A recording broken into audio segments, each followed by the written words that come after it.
ইলিশ মাছের এমন একটি রেসিপি নিয়ে হাজির হয়েছি যেটা গরম ভাত, পোলাও অথবা খিচুড়ি যে কোনোটার সাথে একদম খুব ভালোভাবে জমে যাবে। আর এটা বানানো এত সহজ যে যে কেউ এটা খুব সহজেই বানাতে পারবে। তাহলে চলুন কথা না বাড়িয়ে শুরু করা যাক আজকের সর্ষে ভাজা ইলিশের রেসিপি। প্রথমে আমি নিয়ে নিয়েছি ৪ টুকরা ইলিশ মাছ, আর এই ইলিশ মাছগুলোকে আমি ভালোভাবে ধুয়ে পানি ঝরিয়ে নিয়ে নিয়েছি। এখন এর মধ্যে দিয়ে দিব সামান্য লবণ, সামান্য হলুদ গুঁড়া এবং সামান্য মরিচ গুঁড়া। তারপর এই ইলিশ মাছগুলোর সাথে এই মশলাগুলোকে খুব আলতো হাতে খুব ভালোভাবে মাখিয়ে নিব। আর তারপর মাছগুলোকে রেস্টে রেখে দিব অ্যাটলিস্ট আধা ঘন্টার জন্য। অন্যদিকে চলে এসেছি সর্ষে ইলিশের জন্য একটা স্পেশাল মশলা তৈরি করতে, আর সেই জন্য একটি বাটিতে নিয়ে নিয়েছি হাফ কাপ পরিমাণ পানি। তারপর এই পানিটার মধ্যে দিয়ে দিব ১ চা চামচ আদা রসুন বাটা, 1/3 চা চামচ হলুদ গুঁড়া, ১ চা চামচ মরিচের গুঁড়া। মরিচের গুঁড়াটা আপনারা আপনাদের প্রয়োজন অনুযায়ী বাড়িয়ে কমিয়ে নিতে পারেন। হাফ চা চামচ ধনিয়া গুঁড়া, হাফ চা চামচ জিরার গুঁড়া, 1/3 চা চামচ লবণ এবং সবশেষে দিয়ে দিব 2 চা চামচ সাদা সরিষা গুঁড়া।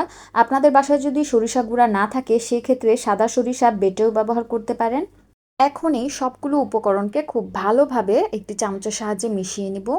চলে আসলাম মেন রান্নায়। চুলায় একটি প্যান বসিয়ে তার মধ্যে দিয়ে দিলাম 1/3 কাপ সরিষার তেল। এই রান্নায় কিন্তু অবশ্যই সরিষার তেলটাই ব্যবহার করতে হবে। তারপরে এই তেলের মধ্যে একে একে ইলিশ মাছগুলো আমি দিয়ে দিব। মিডিয়াম হিটে এখন আমি মাছগুলোকে 2 পিঠ ভালোভাবে ভেজে নিব। এক সাইডে কয়েকটা শুকনো মরিচও দিয়ে দিব, এগুলো এই ফাঁকে ভাজা হয়ে যাবে। মাছগুলোর এক পিঠ ভাজা হয়ে গেলে মাছগুলোকে উল্টে দিব। ওদিকে মরিচগুলো ভাজা হয়ে গেছে, তাই আমি মরিচগুলোকে এখন চুলা থেকে নামিয়ে নিব। এদিকে মাছগুলোর 2 পিঠ ভালোভাবে ভাজা হওয়ার পরে আমি এখন মাছগুলোর মধ্যে সেই তৈরি করে রাখা মশলাটাকে আবারও কিছুটা নেড়ে নিয়ে মাছগুলোর মধ্যে দিয়ে দিব। এখন মিডিয়াম হিটে মাছগুলোকে ততক্ষণ পর্যন্ত কুক করব যতক্ষণ না পর্যন্ত এই পানিটা একদম শুকিয়ে আসছে আর মাছগুলোর সাথে মশলাটা একদম ভাজা ভাজা হয়ে যাচ্ছে।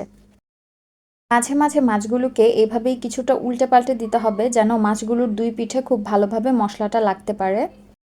যখন দেখব মাছের ঝোলটা একদম শুকিয়ে গেছে আর তেলটাও ভেসে উঠেছে, তখন এর মধ্যে দিয়ে দিব কিছু ফালি করে রাখা কাঁচামরিচ। সবশেষে মাছটাকে খুব হাই হিটে ভেজে নিতে হবে, আর খেয়াল রাখতে হবে মশলাটা যেন কোনোভাবেই না পুড়ে। এই যে দেখুন আমার মাছটা কীরকম দেখাচ্ছে, এই অবস্থাতে আমি মাছটাকে চুলা থেকে নামিয়ে নিব। সো রেসিপিটি ভালো লাগলে বাসায় ট্রাই করে অবশ্যই আমার কমেন্টে জানাবেন, আর ভিডিওটি ভালো লাগলে লাইক করবেন, শেয়ার করবেন এবং সাবস্ক্রাইব করে আমার পাশেই থাকবেন। ধন্যবাদ।